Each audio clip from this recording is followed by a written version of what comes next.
أعوذ بالله من الشيطان الرجيم بسم الله الرحمن الرحيم الحمد لله رب العالمين والصلاة والسلام على أشرف المرسلين سيدنا محمد وعلى آله وصحبه أجمعين. Assalamu alaikum wa rahmatullahi wa barakatuh. How's everybody doing?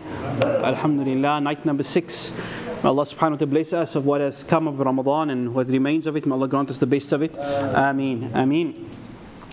We concluded yesterday the fitna of the Umayyads in terms of them having absolute power and control and authority, and how Umar ibn Abdul Aziz, a Khalifa, comes in having all the power at his tips, and he chooses to do what is right and choose righteousness over the power of the dunya.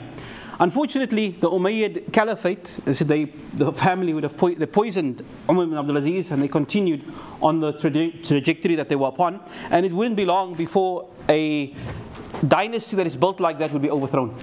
And so in the year 750 CE or 132 after Hijrah, 100 years basically after the Umayyad Caliphate rules for 100 years.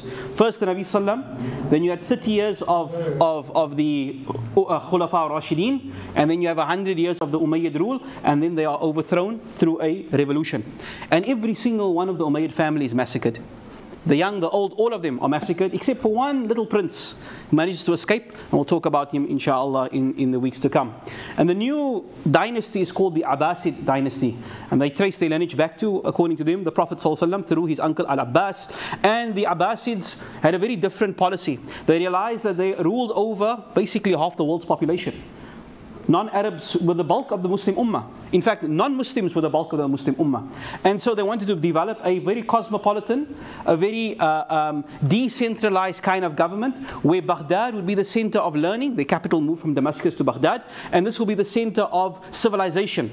They did not have complete authority like the Umayyads. Every region almost was autonomous, but the Khalifa was a type of a figurehead, and they would bring about all kinds of thought and intellectual discussion will be in Baghdad. Everything will come in. And they also had a great effort in translating the old knowledge of the Romans, of the Persians, Aristotle, the Greek philosophers. This was all lost to time, and it was reintroduced through in Arabic translation. So it was a time of great change.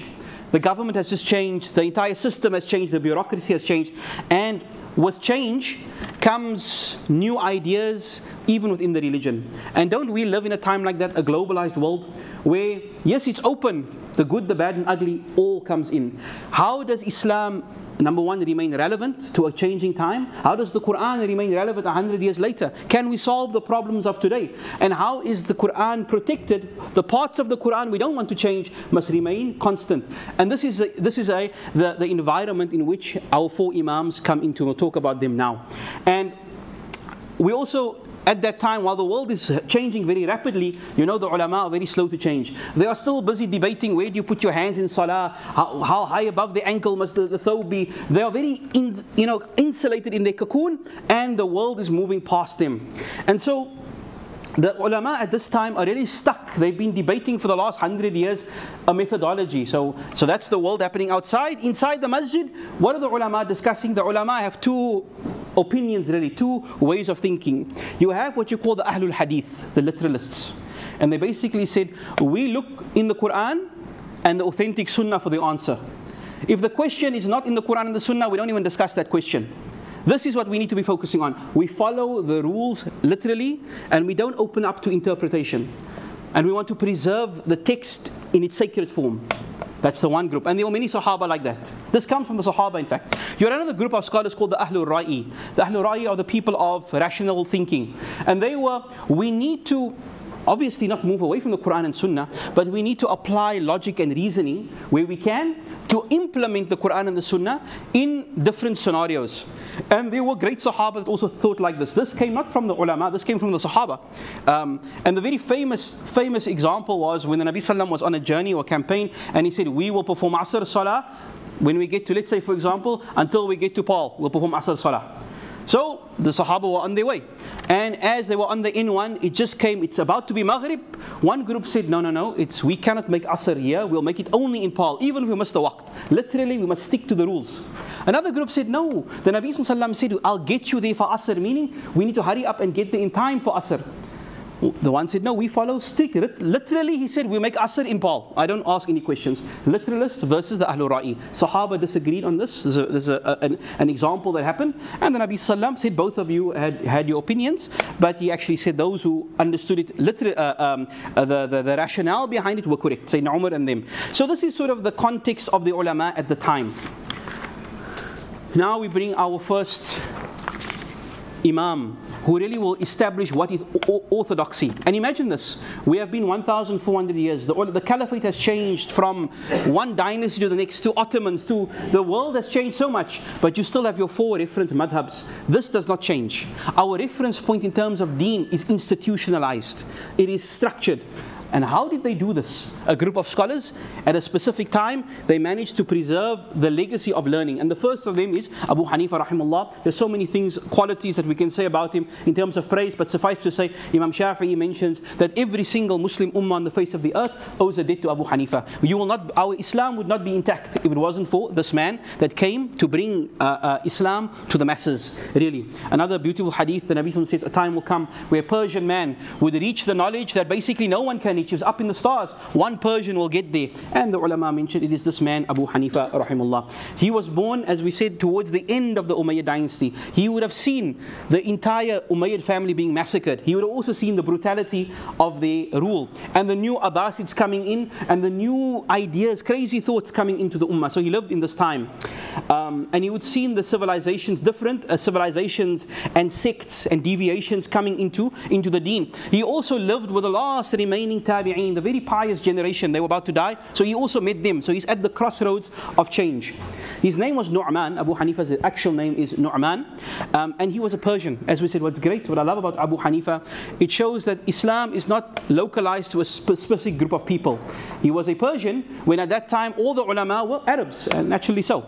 Arabic wasn't his first language. He had to learn Arabic, and he managed to, and he actually began late. So usually you think, if I'm not an Arab, I can't speak Arabic, and if I didn't learn hifd when I was a small boy, and then I memorized hadith, by the time I'm 20, 25, it's too late for me to be a great scholar. Abu Hanifa proves all of this wrong. He was an ordinary man. He came from, his dad was a textile merchant. They sold carpets, they sold material. They were wealthy family in Persia. And one day he was going to open his shop in the market. He bumps into Ash-Sha'bi. Ash-Sha'bi is one of the great scholars of the time. Ash-Sha'bi says, young man, what are you doing walking around in the market? It's now like 10 o'clock in the morning. Mustn't you be in school or something, in class? So he says, Sheikh, I'm just a businessman. I'm not a student. And Ash-Sha'bi says to him, Wallahi, I see something special in you. If you were just to learn, I believe Allah has destined for you better than selling carpets. There's more to you than that. And this struck home. He thought, obviously he was an intelligent person. And so he said, okay, Sheikh, I promise I'm going to go and attend the classes. So after Asr, he goes to the Grand Mosque of Kufa. Now, after Asr, all the Sheikhs are teaching. And he doesn't know, where do I start? And he goes from one class to the next. First, he sits in the Hadith class. Hadith class is all about memorizing. And look, Abu Hanifa is an amazing, he's a CPU. He's quick at processing, but he's not a hard drive. He's not going to be able to memorize. And he says, look, this is not for me. Memorizing hadith is not for me. And so he moves on. And he sits with the philosophers, and they are debating atheism and all of this. And initially, he starts enjoying it.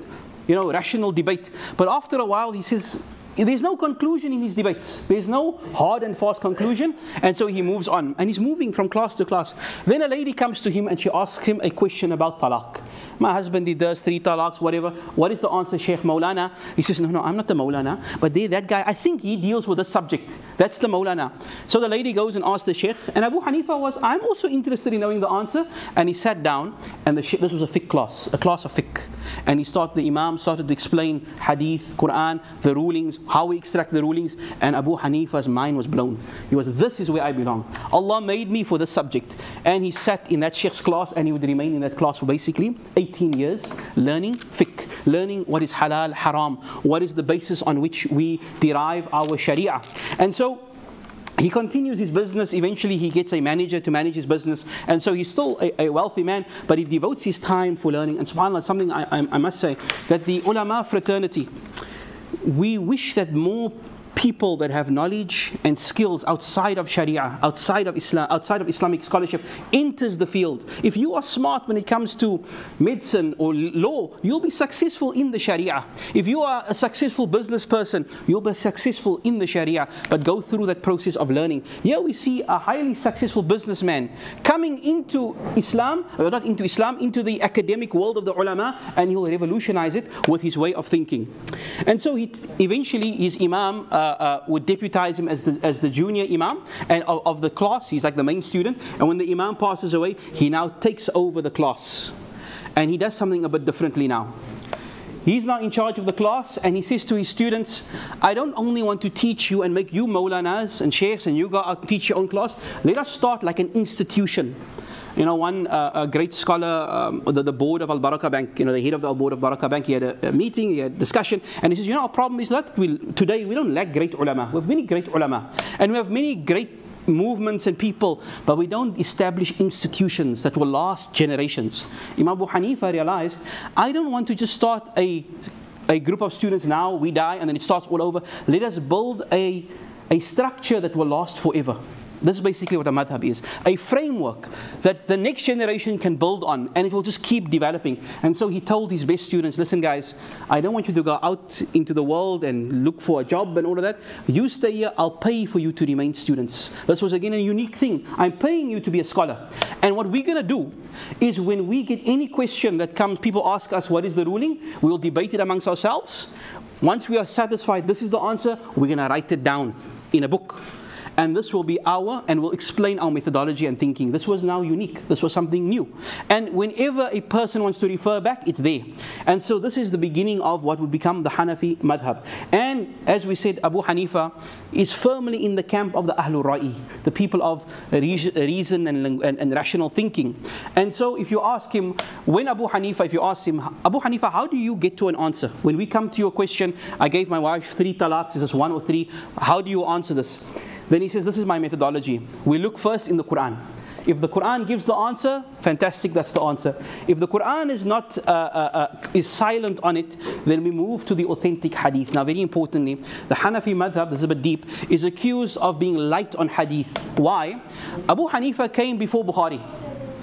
Hadith at this time was not yet authenticated, and he was living in a society. Medina had all the hadith. We'll talk about Medina tomorrow inshallah. But Baghdad, where he's living in Kufa, is like the Wild West. There's a lot of fabricated hadith going around, and so he only took hadith which were 100% clear to be authentic, what he would call mashhur, well-known authentic hadith. Whereas other hadith which were authentic but he didn't know, he said, I'll rather trust other sources. And so you'd find that the Hanafi madhab would have an opinion, but it would contradict a very authentic hadith because the hadith was not yet authenticated. So understand that. But he does say, if the hadith is authentic, then that will be the second basis of my madhab. Then we look at if the Sahaba united on a question. So if there was a question that the Sahaba unanimously gave a verdict, all of them, then the Sahaba of a different level of scholarship.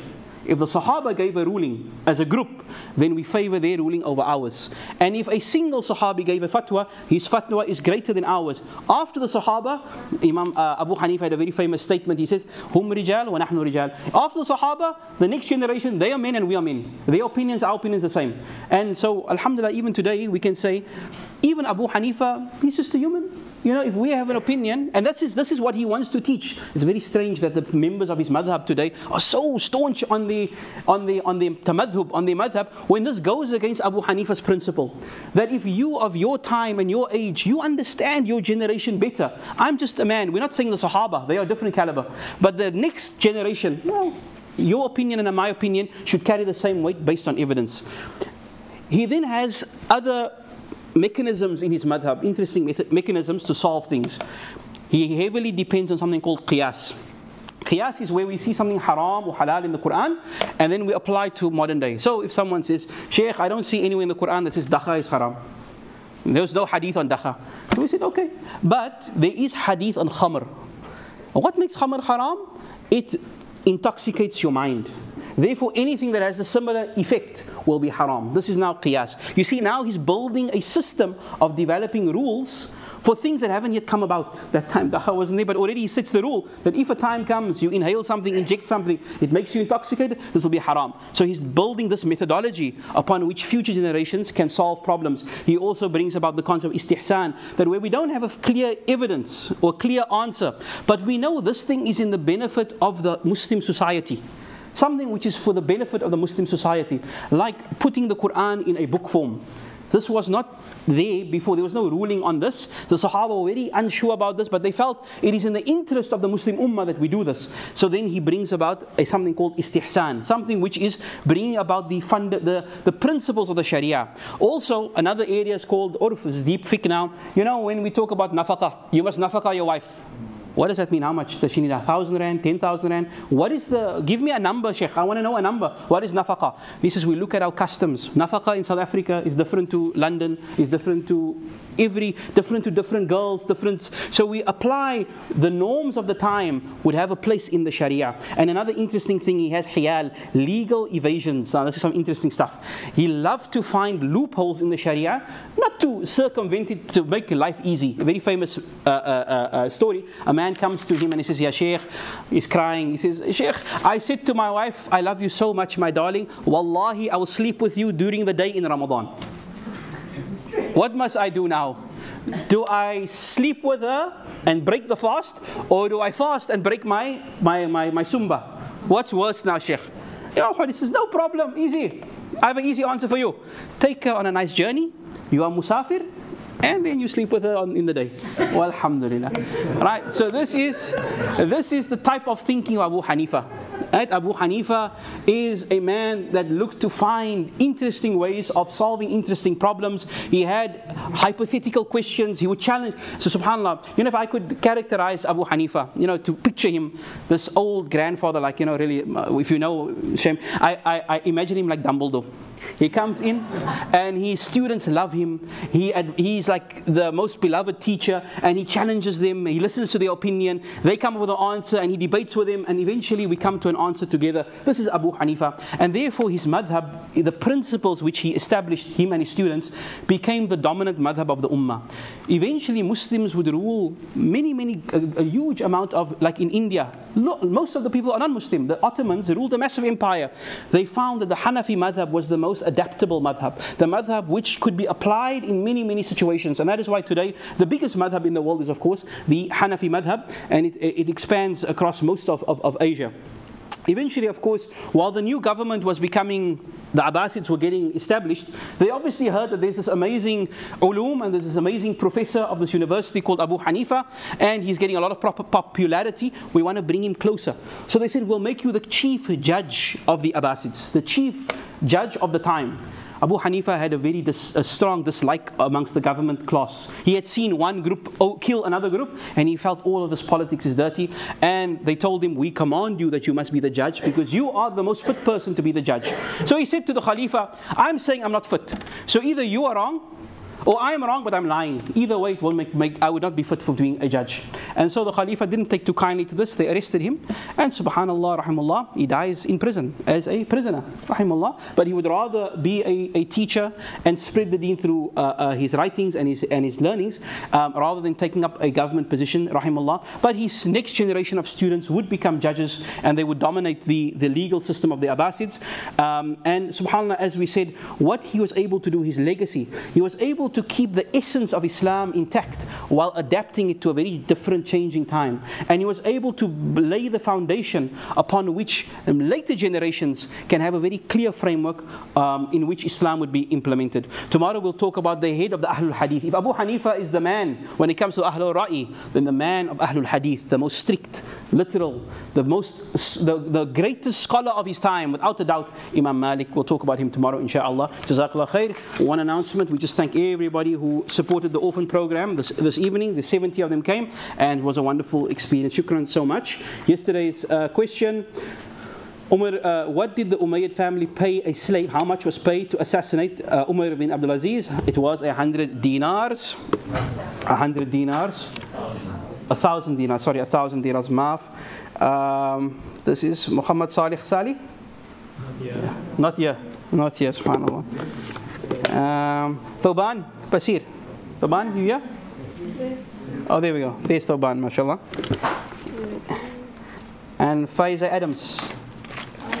Faiza Adams? She's not here. She was here. Okay. Fadla. Jazakallah khair. Tonight's question: Abu Hanifa was of which branch of fiqh? The Ahlul Hadith or the Ahlul Ra'i? Easy one, inshallah. Shukran so much. Assalamu alaikum wa rahmatullahi wa barakatuh.